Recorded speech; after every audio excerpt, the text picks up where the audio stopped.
Hey, what's going on, everybody? Welcome back to another video. Today we are in my brand new to me car.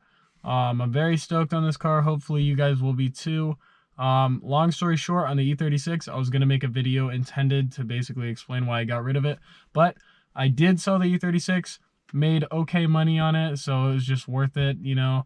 My main motivating factor was that it was kind of done with the whole budget stance build.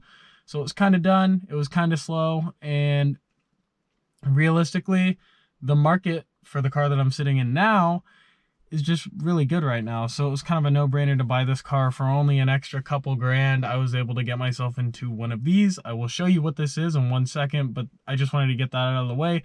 So if you guys came from E36 videos, don't worry, hopefully in the future we will have another E36. My next E36 will definitely be like a drift chassis, something I can get into like that.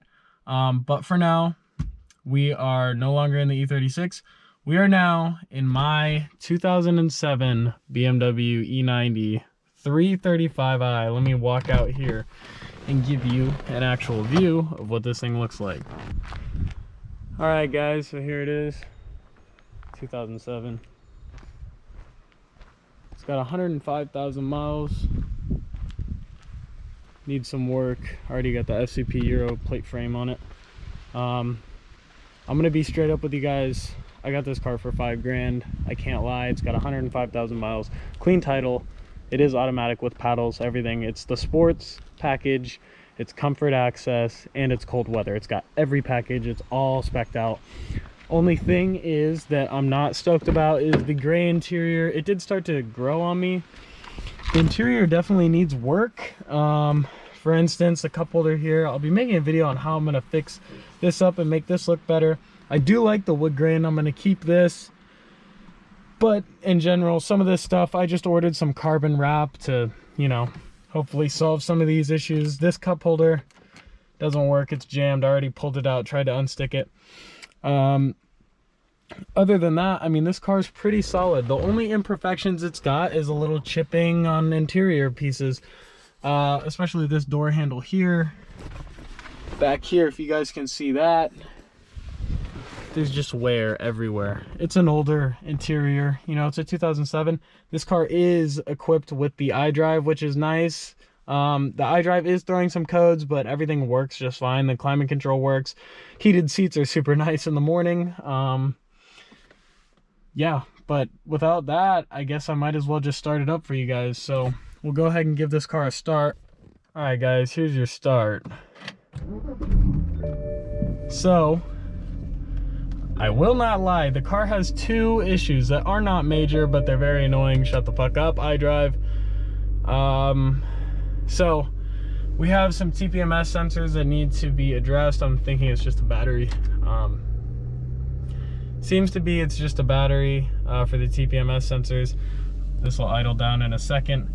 It does have a very severely bad serpentine belt that I have already addressed and should have it tomorrow. We're gonna pop the hood so I can show you guys that. I'll show you guys the engine bay. Another thing is the hood struts are blown, so if I let this, the hood will fall. I have those, they're ordered. The belt making an awful sound, but here it is. The engine bay is pretty clean. The M54. Now the M54 is like the modern 2JZ, as everybody says. Don't know how I feel about that. This car should be able to get 400 or 500 wheel horsepower just fine with some simple mods. We're going to be doing all of that on the channel. The first thing that we need to address is definitely going to be the maintenance. This car definitely needs some maintenance, and I am totally ready to dive into that. Regardless, this car is a pretty good deal for 5 grand.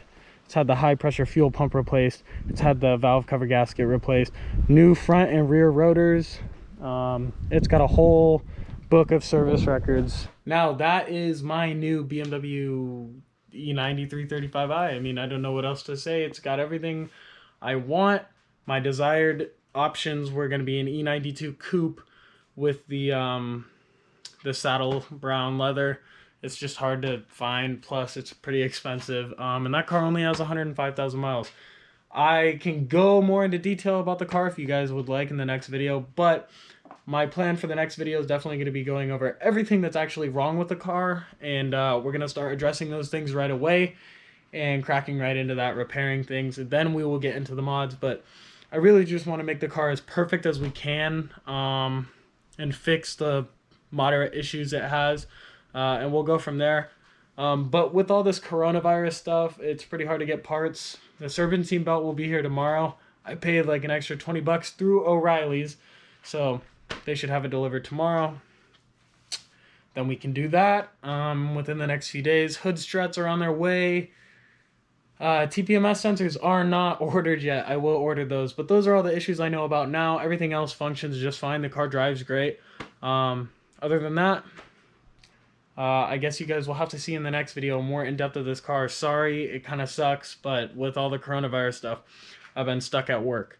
So this is like my first free minute to make a video on this car, and it seemed necessary, so hopefully you guys enjoyed it. Thanks for watching. Subscribe, and make sure to look out for some new videos on this car. And if you guys missed the whole E36 build, I'll link that whole playlist right here in the card above, so you guys can go check that out, because that build was sweet. I already miss it, but with this E90, I'm really stoked to see where we can go with this. With that being said, that's going to be it for today's video, so I'll see you guys in the next one. Peace.